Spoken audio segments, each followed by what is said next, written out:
This is the Real Life Real Estate Investing Show. I'm your host, Glenn Glasper, affectionately known as Mr. Dollar Out of a Dime. And this is our esteemed guest, Mr. Marcus Merritt. And thank you all for joining us.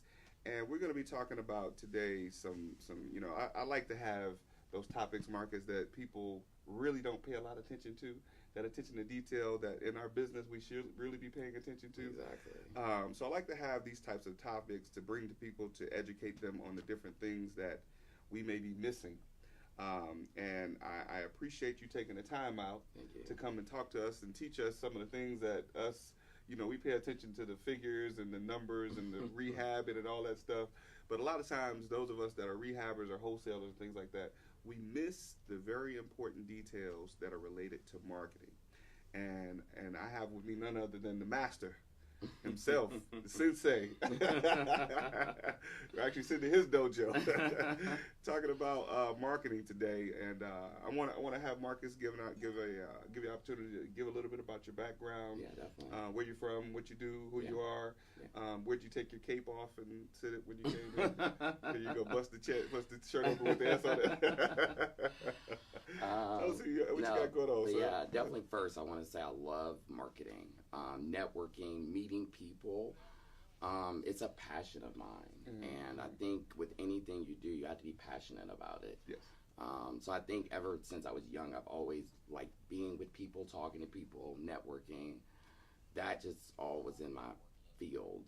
I graduated from UGA 2012 at Terry School of Business with a marketing degree, and wasn't really sure what I wanted to do with it at first. I interned at Coca-Cola, Sony, which are two huge companies. And I always tell people, working for huge companies like that, you see how they really structure their business, and how they really base their marketing. And it's so working for Sony and those places, you can help us little 2 or 3 right operations. And you just take that big company mentality and apply it to your business, which may be small now, but now you have the potential to grow it 2, 3, 4 times. Definitely. Because of that base model that you have. And I just have tried to take what I've learned and apply that to my real estate business. Okay. So give us a little bit of background on who Marcus Merritt is. Where you from? Where'd you grow up? I was born here in Georgia. You from Georgia? I am, yeah. Really? My dad... really do exist. My dad was military, so he was in the Navy. So we moved about 6 times. Oh, okay. In about 10 years. Oh, so, wow. Yeah, I lived all over. I lived in San Diego for about 5 years.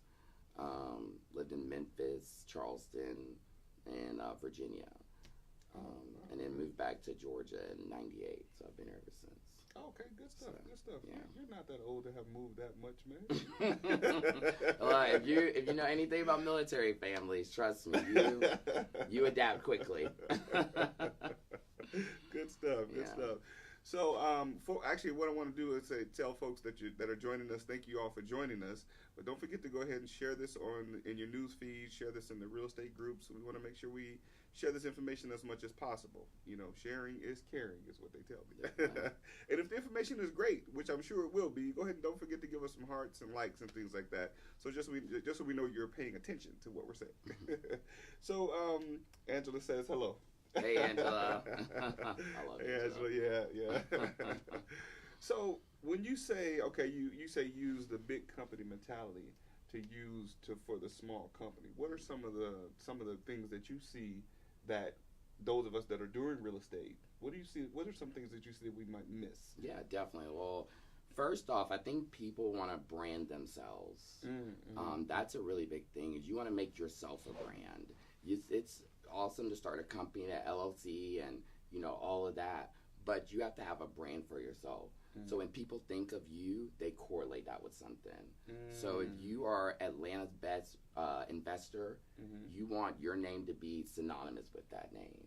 Okay. If you're Atlanta's best wholesaler, you want your name to be synonymous with that. Something like the grind guy. Exactly. See, like he does that pointing. Like a deal's coming. Right. So you gotta link yourself with that. That's great branding right there. Right. And that's just you wanna, like I said, you wanna take yourself and make yourself a brand.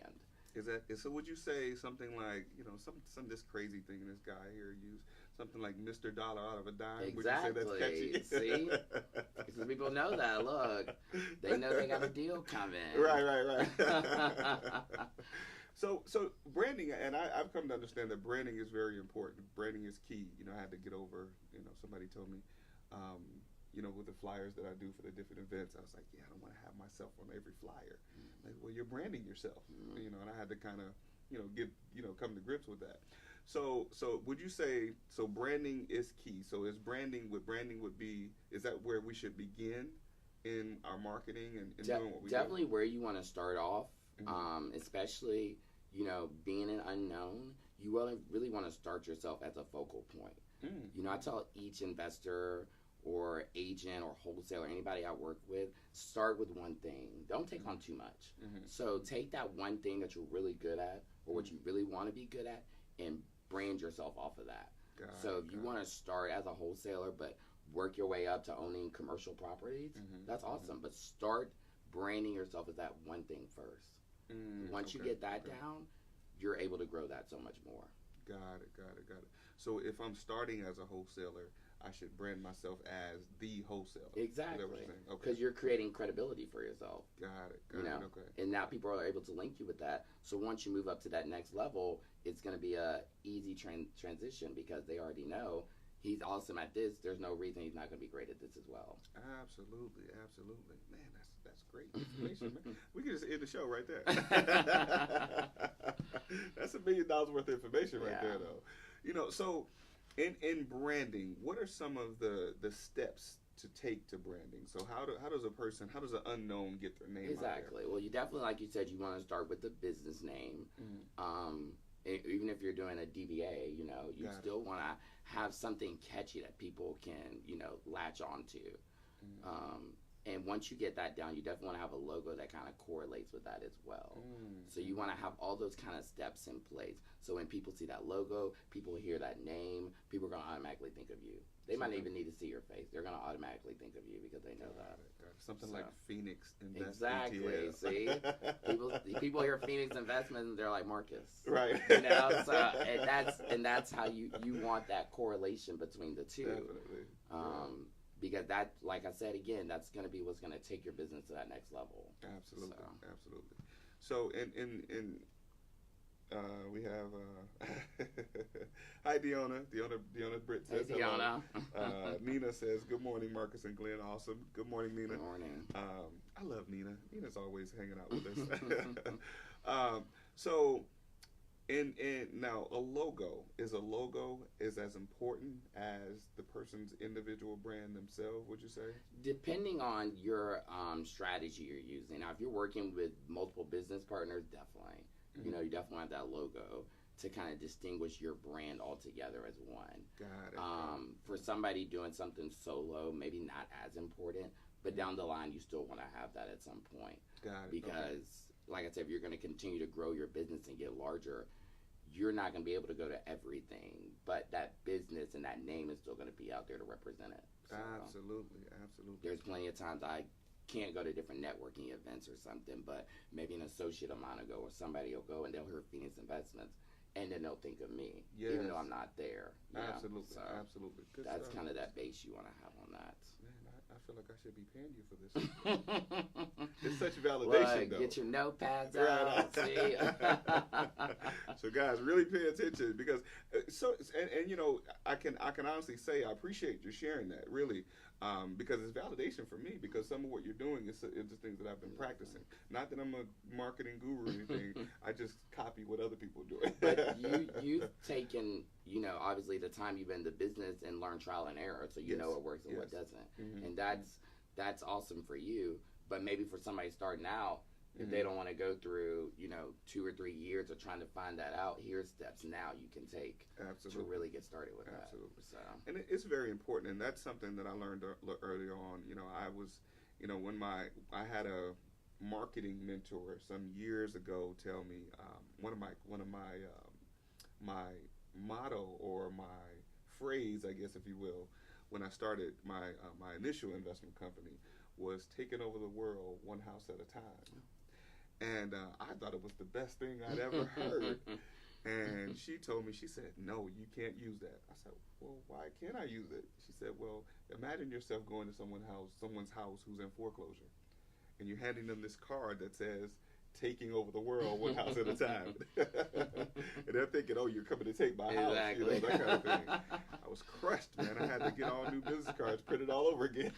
Yeah, that might not be the best seller, right? Right. So along those lines, you know, we're talking marketing, logo, branding, and that kind of thing. So is a catchphrase, is that, you know, so not just a nickname, if you will. So a catchphrase, how important is that? I think that's important too, especially like I said again, if you're doing that single business just by yourself, and you want something synonymous to kind of capture people in and, you know, correlate them with that business or your name, yeah, a catchphrase is definitely good. You know, something that people can remember. So something, I guess what you're saying is something to represent who you are, exactly, in a sense, or represent what you represent, in a sense. Exactly. You know, good stuff. So in your I guess some of your historical data, in your experience, what has been so I'm imagining you've helped people along the way with consulting and things like that. What has been your experience with, or I guess I would ask it this way, what has been the challenge that you've had with working with someone, helping them to get established as a brand? Yeah, I think the main thing that people seem to forget is, you know, you don't want to stay stagnant. And some people are amazing about being on social media, but not going to these networking events. And some people are great at going to networking events, but you never see them on social media. You have to have all pieces of the puzzle kind of correlate together, and I always tell them that you can't slack off on one part.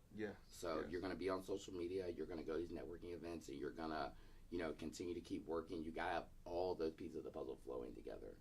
It has to be cohesive, because if you drop the ball in one area, it's you're not working, you know. You're missing that one piece of the puzzle, it's always going to be broken. So definitely you got to have all the different parts working together.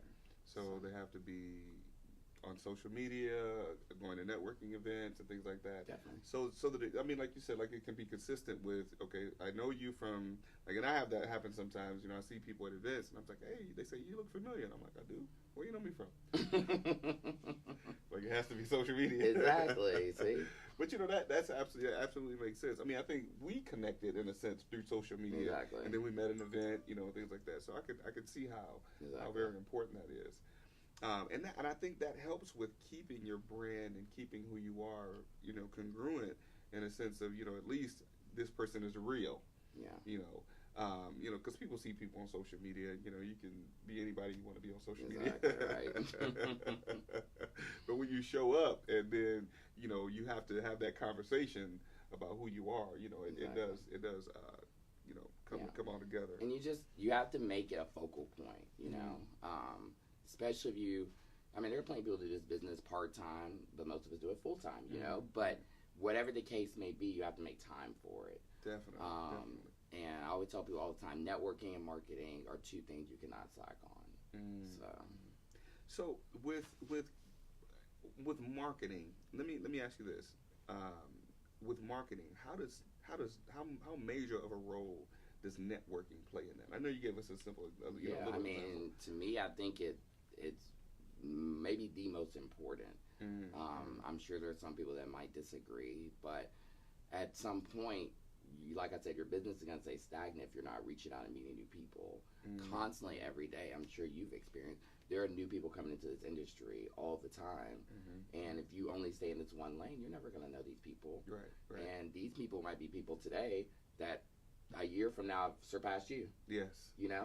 Yes. So you never want to stay stagnant or think you're too good to go to these events, you know? I try to go to as many as possible. I recently started one with the South Atlanta RIA. It's a networking event, strictly just 2 hours. Come, have a drink, talk, chat. And it's a way to just get out there and meet people that you wouldn't necessarily meet, you know, every day. Just even if you are on social media. And that event is the Hump Day event. Hump Day happy hour. That's every third Wednesday. Okay. Yep. And I can't believe you guys had it without me last Wednesday. Well, So- we got next month. So I was reminded that it was supposed to happen Yeah. until the day that it came, and nobody reminded me anymore that we were supposed to be there. I'm gonna text you directly. Next time, so Right. just make sure you're there. I thought we had it on our calendar, but nobody reminded me Yeah. that today was that day. But it was good though. I mean, and even the last one, you know, I meet people all the time that I've never met that have been doing this for a while or been doing this maybe only a couple months. And we trade knowledge. You know, I learn from everybody. Yes. My thing is I love to learn. Yeah. And I never feel like you're never too good enough to not learn from somebody. Absolutely. Because there's something I know that maybe they need or something they know that I need, you know. Definitely. So you just Definitely. always trading ideas and finding out best practices to do stuff and, you know, teaching people what you're strong at and vice versa is that's really going to be the whole You know, and I would have to certainly say that you are a great person to know because this is a key part of what a lot of us miss in our business. Yeah, definitely. You know, marketing is a very key part. You know, and most times when I teach people, I tell them, listen, we're in real estate, but we need to master marketing. Yeah. You know, because as you said, if no one knows who you are you really doing anything? Exactly. I mean, I feel like 90% of real estate is marketing anyway. Yes. You know, whether you're marketing yourself, marketing your business, marketing a property, you're marketing, you know. So you have to have that as a base to really get out there and just show people, you know, what it is. Yeah, good stuff. I want to acknowledge some people that are joining us. We have Mr. Ed Womack. Dr. Ed, how you doing? Thanks for joining us, sir. We have Mr. Leon Duncan, and something happened to my screen, but we'll go back to that. But so, what are some of the other steps? Like, so I'm a beginner, and I come to Marcus, you know, for consulting. What is it? What are you going to tell me? Is it going to be based on where I am? You know, well, let's say I have nothing. You know, I'm just getting started in business. I mean, what do I do? I've helped people from the ground up start, you know. If they want to do an LLC, help them get that launched, you know, to get your tax EIN number and everything. Help you set up all your social media pages. I tell them the big three you need those: Facebook, Twitter, Instagram. I do think it also would help to have a LinkedIn as well. Okay. Because there are professional people you're going to want to connect with. And that way you can kind of list references and stuff on there. Okay. And then once you kind of have those big three down, you know, you'll kind of build it from there. Do a logo maybe, come up with a business name that reflects you. And, you know, really just start going to these events and meeting more people. Business cards are the most important. I can tell you how frustrating it is if I go somewhere and I meet somebody I like and they don't have a business card. I'm like, I won't remember you in 5 seconds. Not to be rude, but you know, that's interesting. So let me ask you this: you brought up a very great point. So in our world of technology, do you think that? And I mean, apparently business cards are very important. Do you think, because some people believe, you know, I've had people say, well, I have a digital card. Should we get away from business cards, or should we continue to use business cards? I think the thing is technology is always growing and changing. So we can't deny that in any sense. And e-business cards are great, don't get me wrong. But sometimes it's good just to have that physical thing. Yes. I can't tell you how many times people have called me for a reference or called me to look at a property or called me on this because of that. Yeah. Hey, I came across your business card. I really liked your logo. Or, hey, I came across your business card. It was the only black one in the stack. Or, hey, you know, like, I'm not going to lie, I've had anybody call me and say, hey, I saw your digital card. Right, so, I right, mean, right. not saying it doesn't work, but I think having that physical thing there, it's a little bit of a better. You know, I think you're right, because, like, my desk has business cards all over it. And I constantly collect business cards, and then I go back through. You know, I have an assistant when I scan them in. Yeah, exactly. They put them into a spreadsheet. So if I'm looking for somebody in a specific area or arena of business, you know, they're referenced in that spreadsheet. And then there's a link. This is the greatest thing I've ever thought of. Then there's a link. Well, actually, he thought of it. It wasn't my idea. I click on the link, and their business card shows up. Oh, nice. You know, and I'm like, wow. You know, and I think it's very important to have that, because, I mean, we probably could do that in our devices. But like you said, I'm not looking for somebody's digital card in my phone. I'm looking for that, I'm going to go through those business cards that are on my desk. Exactly. To see who can I find to help me with whatever it is that I need help with. Exactly, I agree. So I mean, I tried the electronic business card for a while, but the challenge that I had is when my electronic business card was to text my name to a number, and it would pop up on their phone. But when you're out, you're out networking and it's loud, and I tell them to text this number. They're like, "What's the number again?" And we got to go through that whole thing as opposed to just here. Exactly. Call me later. We'll talk. And I know from your business card what you do and what you represent. And at the end of the day, you still can. If you get their business card, then now you send them an e-copy. Yeah. So now they have a physical and an e-copy. Absolutely. So now you fit them twice. Yeah. So. Perfect idea. So I agree with you. I mean, I think business cards will continuously be very important. Especially with we're passing, and then some places we go, we do speed networking. Exactly. And you're going to spend more time telling people how to get your electronic card than telling them what you do. Exactly. So I believe business cards will certainly continue to be important. So let me ask you that about business cards. I've had several business cards over the years. I got to tell you a funny story. I went to an event with a guy who's a business consultant, and everybody was passing their business cards around. So I came in and I gave him like 3 business cards, 3 different. I think maybe 3 or 4. Cause I was hungry. I was thirsty, as they say.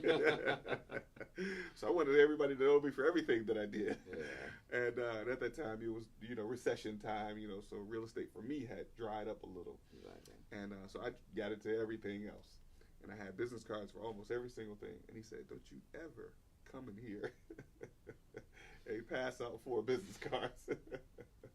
Because the thing that he said to me was, "How do I know which one you're the most serious about?" So if I call you about, I was doing some web design and graphic design at the time. And he said, "Well, if I call you about graphic design and I see that you have a card for, I don't know, it was something else I was doing, I can't remember. How do I know that you're going to pay more attention to me with the service that I need rather than the service that someone else is calling you and pulling you on about?"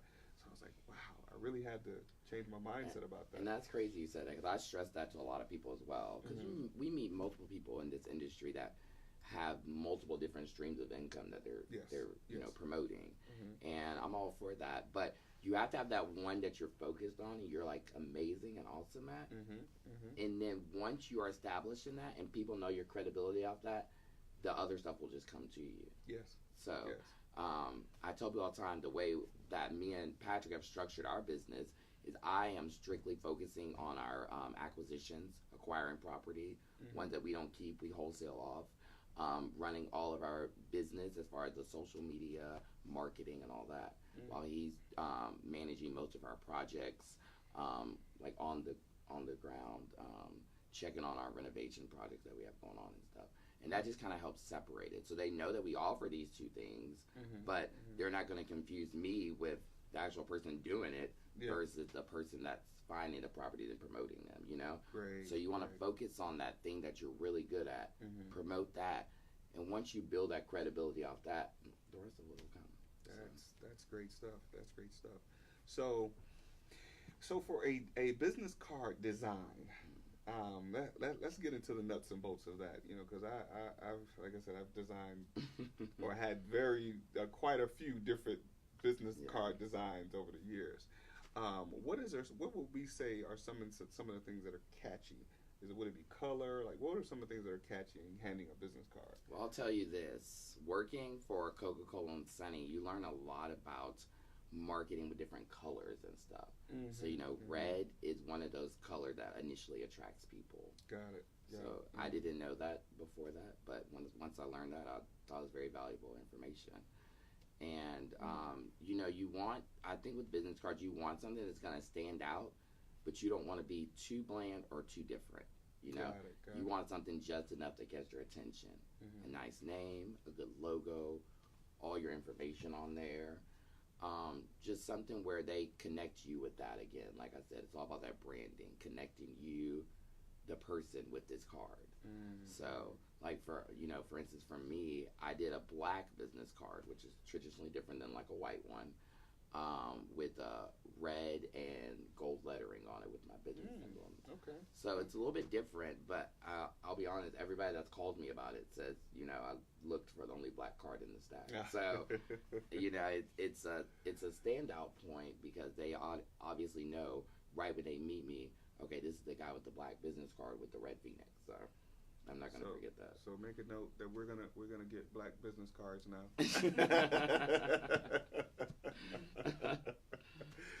Say, listen, copying is the highest form of flattery. Exactly right. I won't be mad. I'll just ask for that 1%. Right. Of it. Like, do you work with do you work with Marcus? No, this is my business card. I just copied his. Exactly. Okay, so in marketing, would you say that? No, so let's talk about marketing as it relates to real estate. Mm-hmm. And when we talk about marketing, we're talking about bandit signs and those kind of things. Definitely. Do you use bandit signs for your business? We have used bandit signs before. Okay. Do you find that they work for what you do? I feel like with marketing, it's all kind of trial and error. You have to kind of figure out what works for you, what works for your business, and in which demographic it works in. Because everywhere is different with real estate. What might work in Decatur might not work in the West End. What might work in the West End might not work in Marietta, Right. So you have to figure out what works best in those areas. Who's responding to your direct mail? Who's responding to the bandit signs?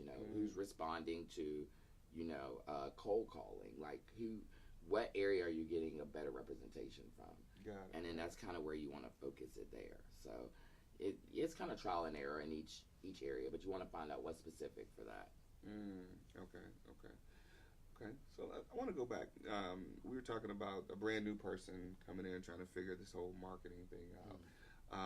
As it relates to real estate, what would you? I mean, I know you're saying the bandit signs and things like that are trial and error.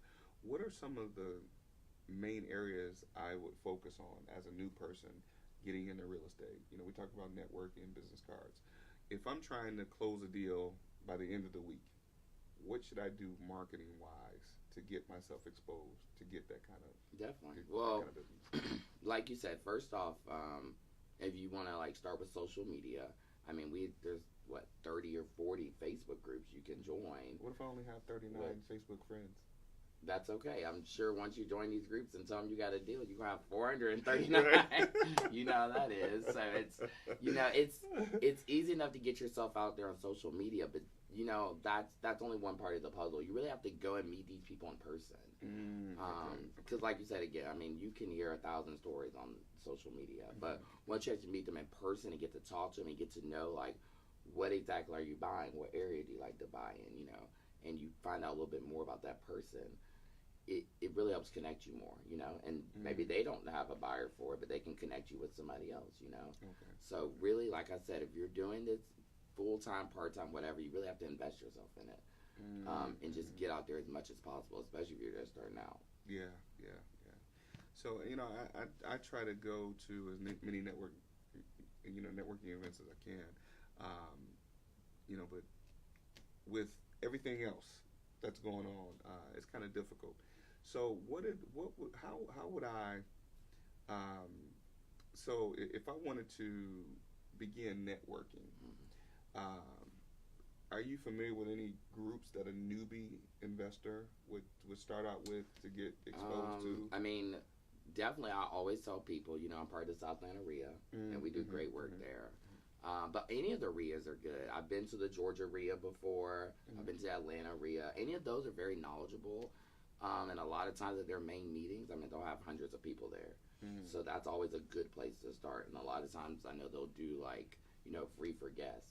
So, check it out one night and just kind of see, walk around, bring some cards, introduce yourself, let them know what you're doing, follow up. That's the most important. So after you meet them, definitely follow up, even if it was just an email, a text message, or phone call, and really just get yourself out there. So I would definitely say that. And you said something really key that I'm trying to do so much better at, and follow up. Yeah. I know, and as much as I teach it, I have to be able to do it as well. I always tell people the money's in the list, but the fortune's in the follow-up. Definitely. So in follow-up, if I'm going to follow up as it relates to marketing myself and getting people to remember me or who I am, what will be the best way to contact that person that I've gotten their card the night before at a networking meeting? Should I email them, text them, call them? I feel like email's always the best way to go. Okay. Because just then you're kind of creating that base with them. It's a little more professional. You just kind of let them know. It's also meeting you. If I can do anything to help you or vice versa, let me know. But definitely anytime you ever find a deal or anything that you feel like y'all could connect on, give them a phone call. Call them right up. Don't be afraid, because that might be the opportunity on you missing out on closing that deal. Got it. Okay, good stuff. All right, so we got some new people that have joined us. I wanted to acknowledge a few more people while we're here. Sabrina Sutton Hardy is watching. Thanks for joining us. Miss Lorraine Beato. And we have Charlotte Hudson. I'll be trying to acknowledge people, but I'll be afraid that I'm going to jack their names up. We have Delano Logan, Will Galloway. So I know those people's names. Thank you all for joining us. For those of you that are just joining us, if you have not already, go ahead and share this in your news feeds. Share this on your page in the different groups. Go ahead and share. Thank you for joining us. And our topic today is, for those of you that are just joining us as well, it's about marketing. One of the key things that those of us that are real estate investors might miss, and actually to the degree of what we should be doing in marketing, is another thing that we miss. As it relates to, you want to talk about how often we should be doing it. How often should someone go to a networking event? Every day. Every day. You say every day. Okay. I can't even name to you how many events either I get invited to or events I see. And like you said, we're not obviously able to go to all of them, but you want to try to hit as many as possible, especially ones that seem important to you. Got it. So any ones about any kind of knowledge that you can gain, if you're not sure about something, go to that for sure, because you're going to be able to learn some more. And then you're going to be able to meet people that are usually specialized in that. Yes. And that's something that can help you. Because like I said, again, you always want to focus on that one thing that you're good at. Got it. Build off of that first. So don't take on too much. But definitely try to go to as many networking events as possible. There's usually one every day. Yeah. So there is actually every day. There really is. And even if you don't stay the full time, I ran into you, what was it, at Peter Pasternak's? Yes. At the Real Estate Connections, and I was only there for like a little over an hour. I think you were there for like maybe around the same amount of time. But it's just getting your face out there, meeting these people, reminding them, because God knows we meet so many people all the time. Yeah. You might be like, who is that? What's your name again? But yeah, just, reminding them of who you are, and just, building, like I said, those connections again. So. Yeah, I actually, I oftentimes I find myself, challenged, because, I do so much during the day and, trying to get everything done. And I'm like, man, there's an event tonight. I want to go, but I don't want to go. And it's almost always up to the last minute that I decide that I'm going to go, because I'm fighting whether or not I want to go. Because I'm like, it's time for me to go to sleep. And, when I go, I feel like every single time it was something that I learned or someone new that I met as a result of going to that networking event. And I'm always excited and glad that I had gone, even though I'm going to fight with myself the next time as well. Right. But I'd certainly say it is definitely rewarding to get familiar with people and get to know people a lot better by networking. Of course, you build your network, and we all know your network is your net worth. Exactly. So I believe that's a very, very important part of marketing. When you're physically there to show people, listen, this is who I am, and I'm serious about what I'm doing. Exactly. Because oftentimes, if we sit at home and try to do it from the computer, nobody knows who we are. Well, like I said again, you're going to stay stagnant. Yes. Yes. And that's the thing you don't want. Is if you're wanting to grow and continue to grow your business, you have to be out there. Just constantly meeting people, reminding people of who you are and what you do. Right. You know, because people might know who you are, but they might not know what you do. Right. What can you do to help me? Mm-hmm. So once you explain, hey, you know, I'm an investor and, you know, I have a team of 20 contractors we use and we do project management for 6 other investors, then they're like, oh, wow, well, I've been really stressed on these 10 projects I have. Let me call you. You know, so something just as simple as, like you said, a 5-minute conversation can change anything. Mm-hmm. So let's tell the people that they might not have gotten that you were plugging yourself, but I want to really give you an opportunity to share with the people actually what you do and how you can help them. I mean, whether it's marketing or whatever. That's been a big thing we've really started doing. Is almost, I want to call it a turnkey system. You know, we really help people from start to finish, whether it be trying to acquire a property. You know, once they find it, you know, rehabbing it for them with our team of contractors we use. I'm sure many of you know my business partner, Patrick Grenier, has been doing construction shout out to Patrick. For about 16 years. I mean, when I tell you he's one of the best, like, I mean, I've never met people that can just walk into a house, sight on scene, and give you a almost accurate rehab budget on it. Wow. So, you know, I have plenty of wholesalers. Sometimes they'll even call me to be like, hey, can one of you guys come walk a project with me? I need numbers on. Just because, you know, they just want to make sure their budget is correct. If you're trying to market it out and you're trying to sell it, you want to make sure your ARV and your rehab budget is correct. So that's going to be the...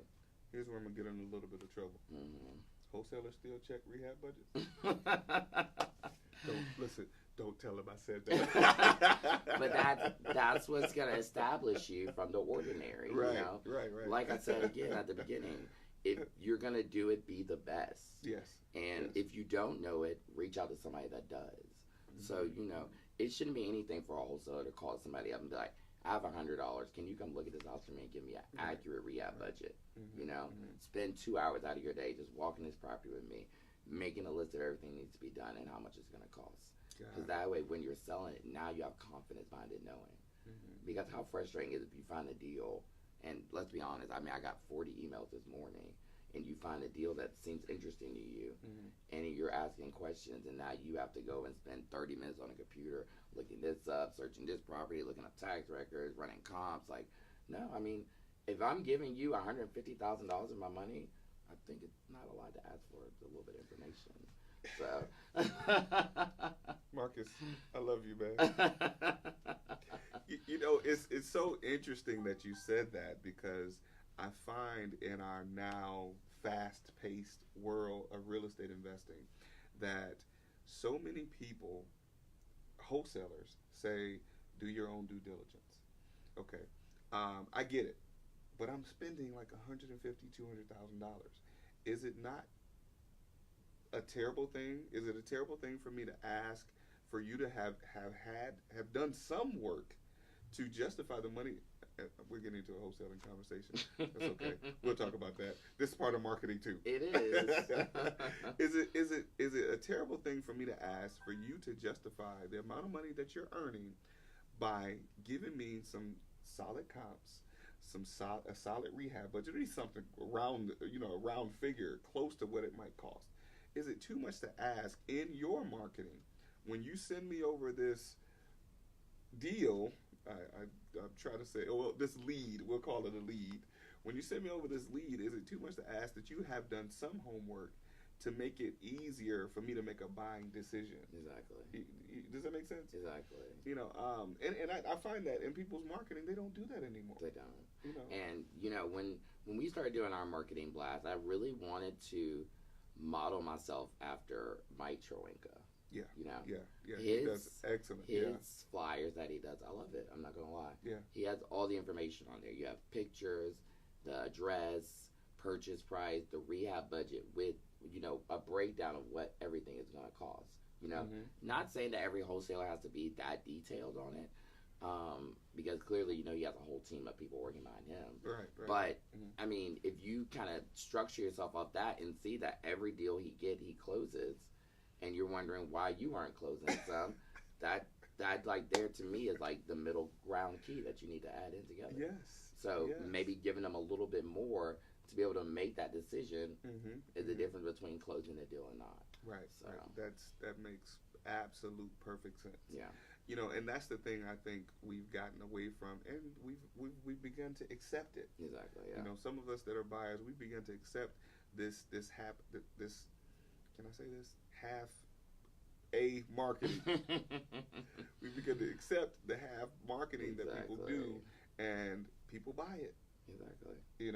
So more of that happening causes for more inflated values, rehab budget, or at least something similar to a rehab budget. More of that's being accepted causes for those types of things to come across our desk. And waste our time. Yeah. So for those of you guys doing real estate and wholesaling, market better. Yeah. The marketing guru says so.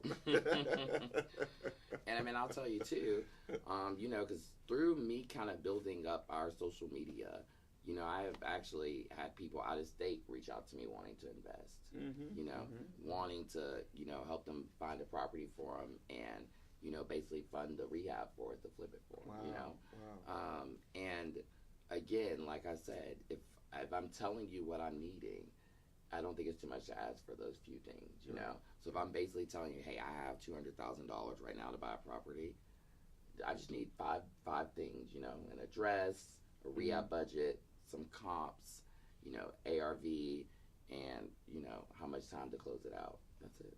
So, and I think Charlotte just asked the question. I hope I'm pronouncing your name right, Charlotte. I know who you are, Charlotte. I just want to make sure I'm pronouncing your name right.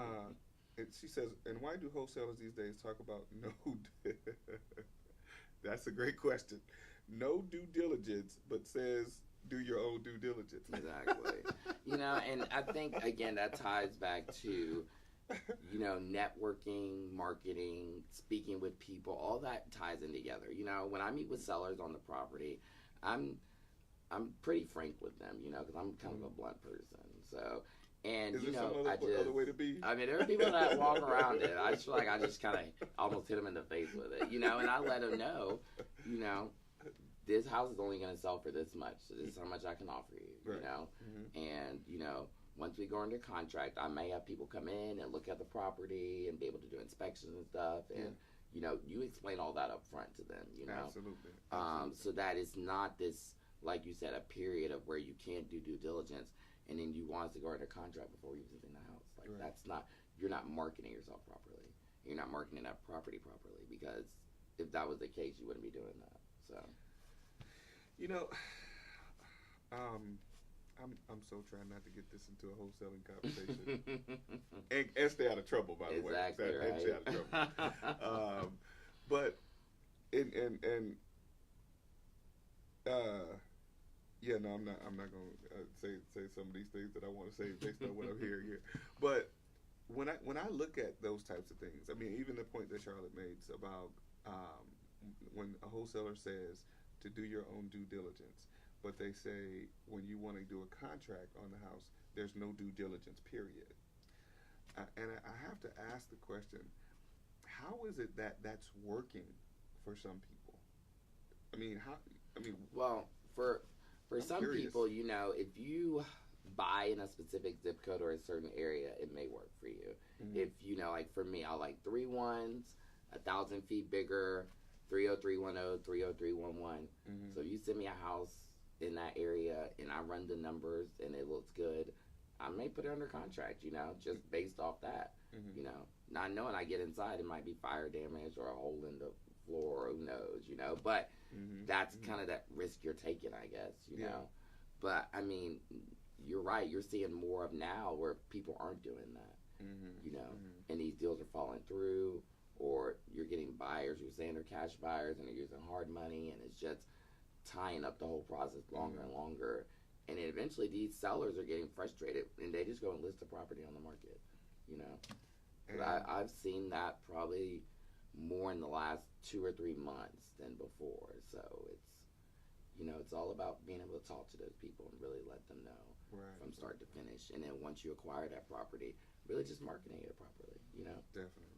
Every property is not going to be for everybody. So again, networking and getting out to these networking events and marketing and meeting people, you're really going to find specific buyers for everything that you find. So if you know somebody that only wants land, then when you come across a land lot, you're going to go straight to them. Definitely. You know, if you know somebody that only likes rentals, you're going to find a house where the numbers might be kind of tight as a flip but works as a rental, go straight to them, you know. So perfect. So I want to go back just a little bit. What would be, I know we talked about bandit signs and things like that, you know, business cards. What is a good way to market to sellers or market to people, homeowners, to buy their properties? Yeah. What are some of the I mean, there's different things that we use. We've done driving for dollars. So if anybody's ever heard the app Deal Machine, I love it. Yes. You know, it's an awesome app. And basically you drive by, you see an abandoned house or a vacant house, you just snap a picture of it, and it sends a postcard to that address. You know, we need to find out where that affiliate link for Deal Machine is, because we talk about that all the time. Yes. And you know, I mean, at one point they told us we were their highest investor in the company. Oh, wow. As far as much money we spent, yeah. So I should definitely get like some money back from them. I know what the affiliate program is. I mean, definitely driving for dollars is obviously the easiest and probably usually the cheapest at the end of the day. But you know, there's all different kind of like lead source you can do, lead lists. You know, I've used Diana before for law clerk on demand. Yes, we have. And you know, just really fielding out kind of what works best for you. Some people like probate, tax sales, foreclosures. You know, it just, I guess, depending on how much money you have to invest in it, will really determine where you can start out with that. So. Okay. So for someone starting out, what would be an ideal marketing budget for business cards, bandit signs? I mean, like, what would be like a marketing package for someone starting out? I would say no less than $500. But I would say maybe up to just $2,000. You know, really to get everything off the ground and running. Wait, Marcus. I thought you said I can do this with no money down. Now look. Now, I mean, you are always open to obviously partnering with other people, and maybe you do the legwork and they fund it. There's people that do that too, you know. So, but I mean, to say you have to start with little to no money is definitely possible, but you're not going to get the results you want. So, and that's the thing. You know, I don't think I've heard anybody make that point. Yeah. I mean, you're gonna get results. It just might not be exactly what you want. It may not be the results that you want. So yes, you can start with no money down, no credit. You don't even have to breathe. Just think of the results you're gonna get from that. Perfect point, though. You know, that's the thing. A lot of times, I think is missed in what we do. You know, people look for the easy way in. Yeah. And, you know, we're talking about making thousands, even millions of dollars. Exactly. And people want to get in with no money down and expect this massive amount of income that they can earn with not investing anything. Yeah. Because, I mean, that's almost, it's kind of sad to say, is how they promote doing this, you know, with little to no money. You know, start as fast as possible, make up to $4,000 a month. Like, there's that kind of thought philosophy behind it, which is not technically true. You know, you have to start with something. You know, there has to be some what we call skin in the game. Yes. You have to have something invested in it, or people aren't going to take you serious. You know, so. You know, I think a lot of times the marketing, the people that are doing the marketing for that no money down situation. The marketing in many cases for that cost them a lot of money. Exactly. So they pay a lot of money to tell people that they can get started for no money. Exactly. See, and that's how you have to look at it. Yeah. How much money did you pay to do these sponsored ads on Facebook? Right. So to tell people to get started with no money, you know. But what you said though, and that's kind of how along the lines of what I share with people and I teach. You made a very great point in saying that. And, you know, when I started with the Mr. Dollar Out of a Dime, you know, I wrote a book called How to Make a Dollar Out of a Dime. How to make money with little to no money or not even your own money. And that's I guess the thing that I think it's missed. Like, people hear the idea of starting with no money, but what they don't get is that it has to be somebody's money. Exactly. It doesn't have to be your money if you don't have any, but if you can partner with someone, somebody's money's got to be put up. Exactly. You know. And I can teach people how to get to those different things is what we have a conversation about. But you're right. You have to start with something. At the very least, a marketing budget. Yeah.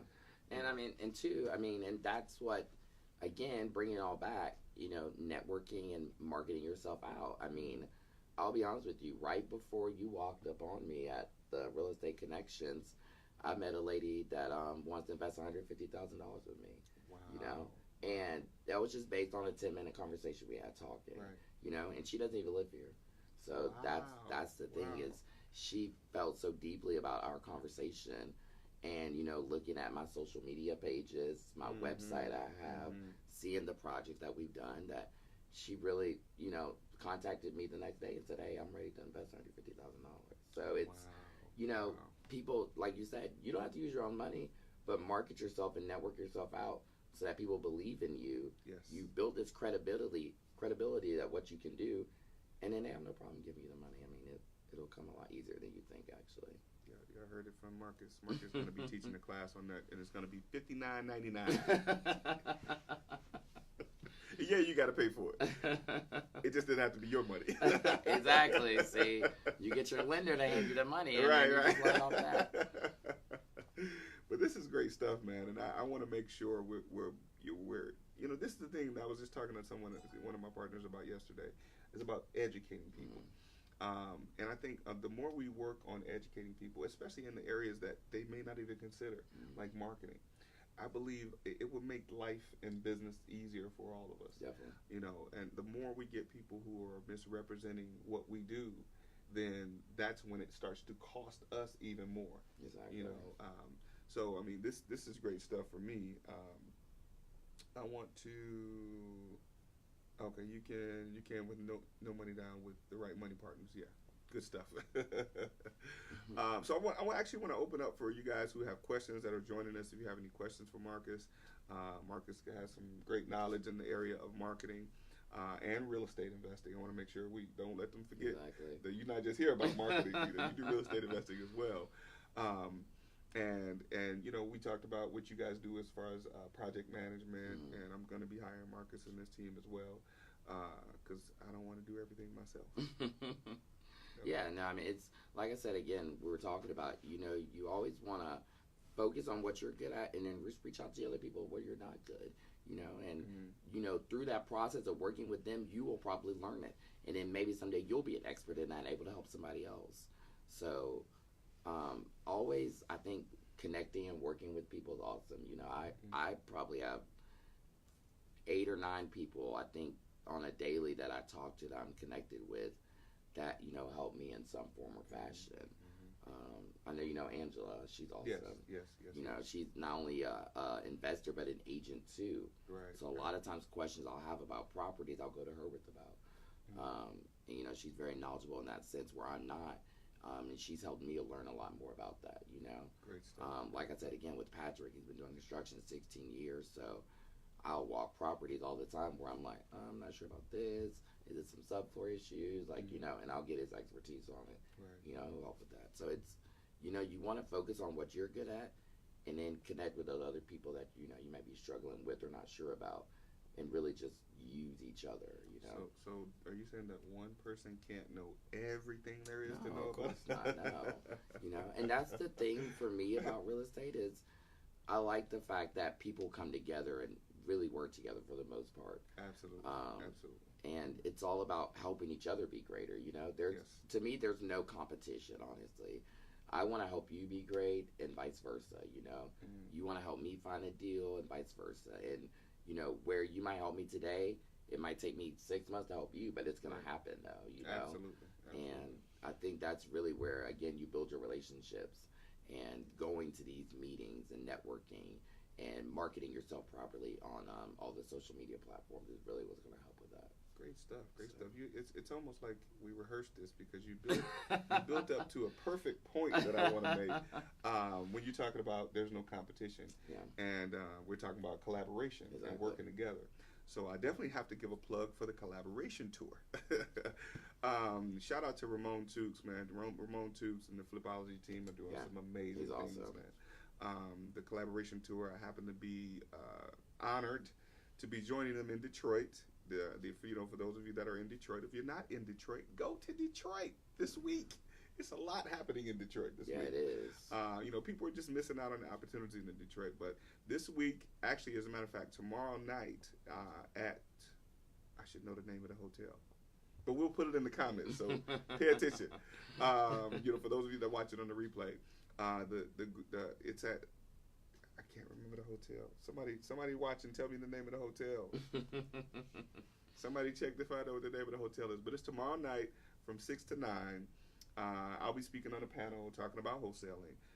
There's several other phenomenal people that are going to be there sharing information as it relates to real estate investing, marketing, every facet of real estate investing that we really should be paying attention to.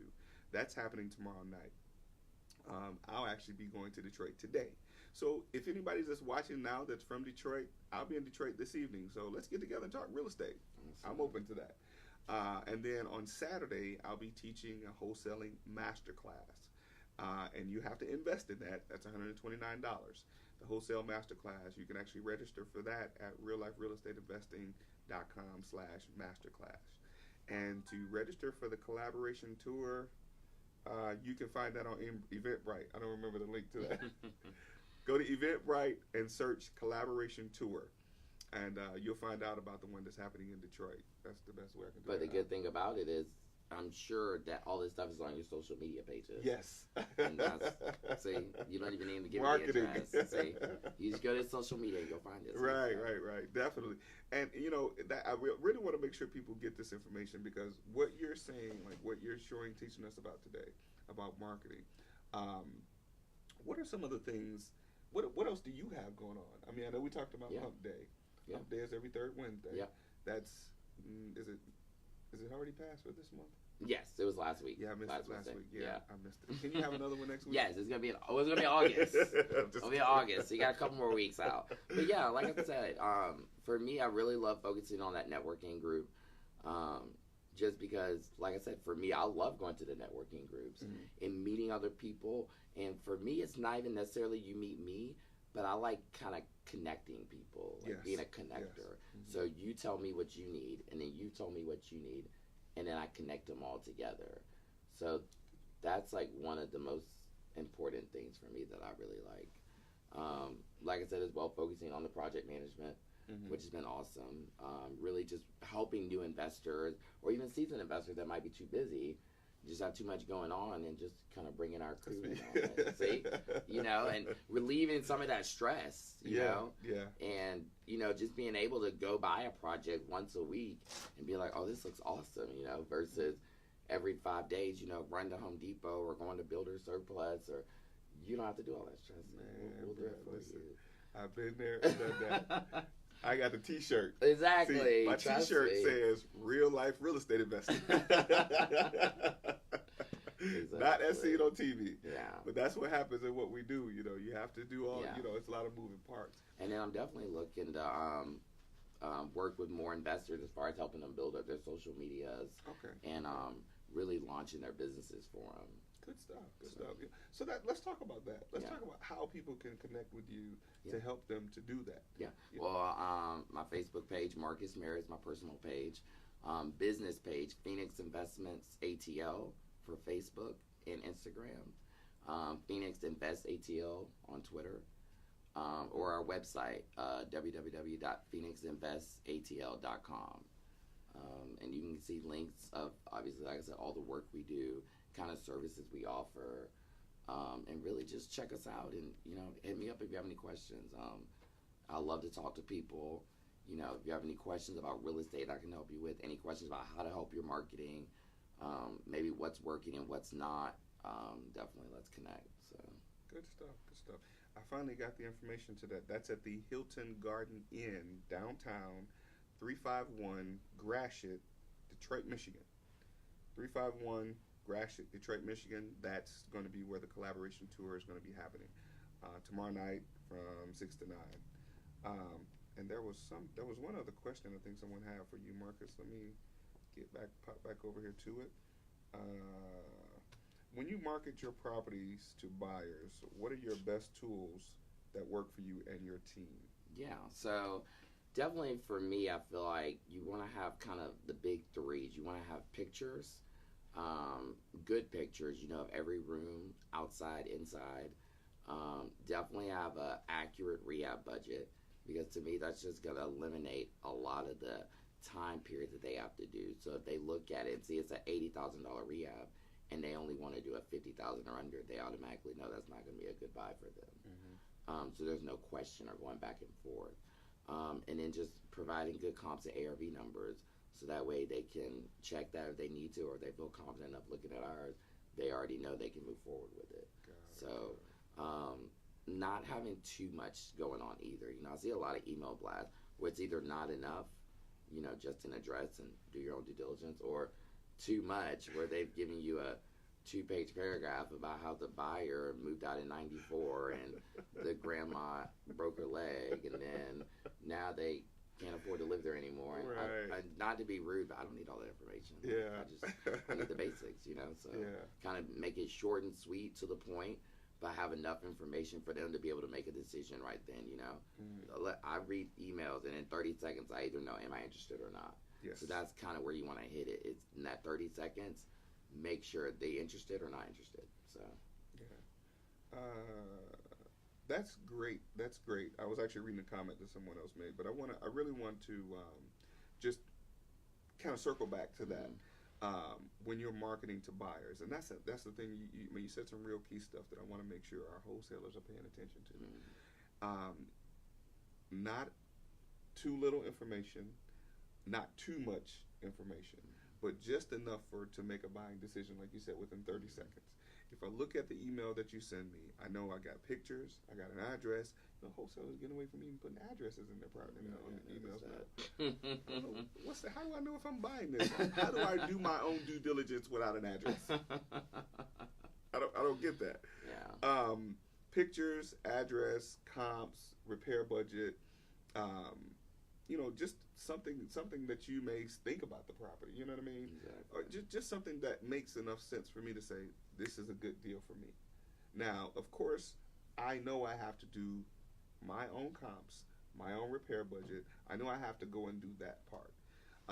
But I think we've gotten too far away from the basics of what we should be accepting and not accepting from people who are trying to sell us property. And some of that might be too from a lot of the what you call co-wholesaling or JVing going on, which I have no problem with that. I've JV'd and co-wholesale with a lot of people, but I always tell them, like, I do it either together or you bring me the direct buyer, so one of the two, and I have no problem cutting you in on it.